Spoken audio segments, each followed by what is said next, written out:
Hello everybody, this is Dr. Jason Wibbenmeyer of Innovative Health Partners, your gut guru, and I am here to talk with you about probiotics because probiotics are super trendy right now. They are becoming a household term and people are taking in probiotics in different forms like kombucha, supplementation, live foods. And I get lots of questions about probiotics like should I be on one? What is a probiotic? How should I take it? What should I look for? And that is why I'm here. I want to talk about the truths of probiotics, the myths of them, the fact that because they are super trendy, knowing that not everyone needs to be on a probiotic. I think there's this idea that now if you have any kind of GI symptom, that means you need to automatically be on a probiotic, and that is not always the case. So it's best to talk with your functional medicine doctor about your case specifically to see, do I need to be on a probiotic and what kind? All right, so it's super important. So let's talk about what is a probiotic. A probiotic is a live organism that when it's consumed, it is the intention is to reestablish the good bacteria in your gut microbiome. And what is a microbiome?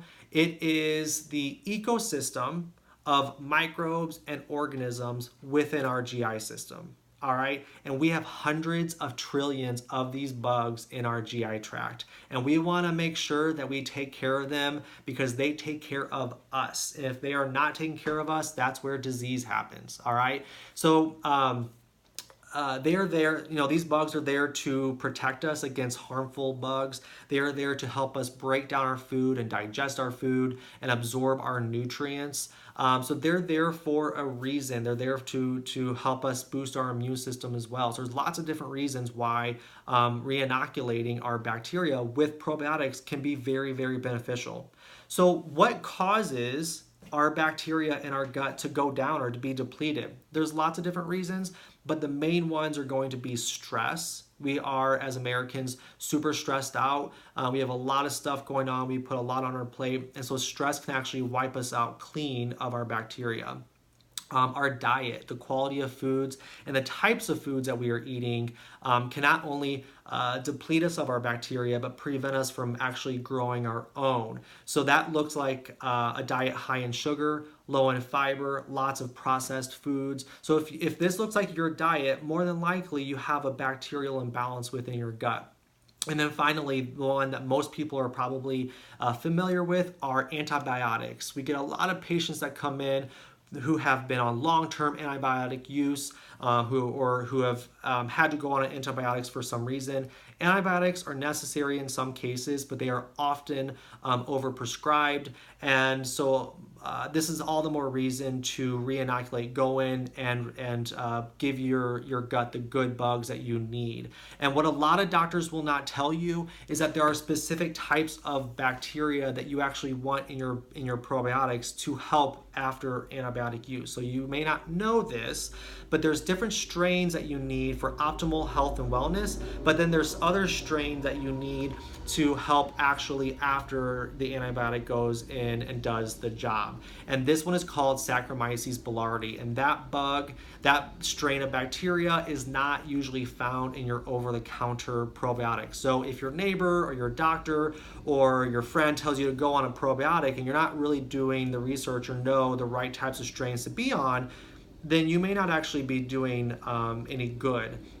And that brings me to my next thing is that, making sure that you know what you're taking is really, really important in this case, because there's really good quality products out there, and then there's crap. And we want to make sure that if you're doing this, that if you're taking a probiotic, that you're actually doing it well, because whatever's not good quality could actually be harmful for you. So this is why we're doing this, is we want to make sure that you are getting the good quality information out there to get the right product. I want you to think about your gut microbiome and the bacteria that we're trying to protect and regrow, kind of like a wildflower garden. Okay, so we want lots of different variations in color and diversity within the flowers.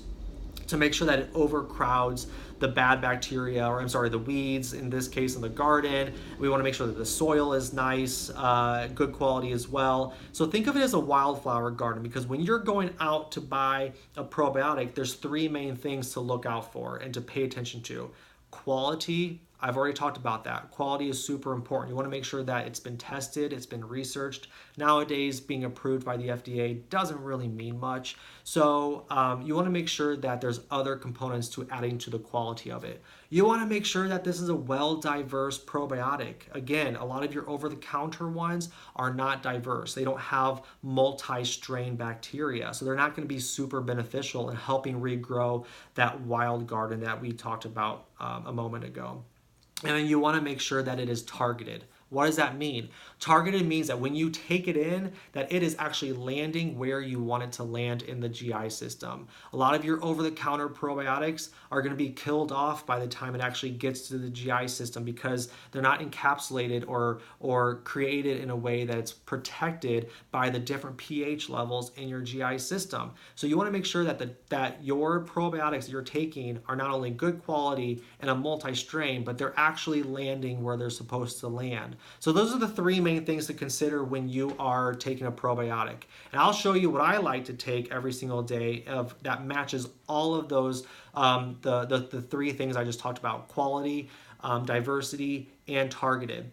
And this is from a company called Orthomolecular. It's called Orthobiotic 100. That means that there are 100 strains of different probiotics in there. I trust this brand. It's a good quality brand. It's a reputable brand, and so that's why I only use the best with my patients.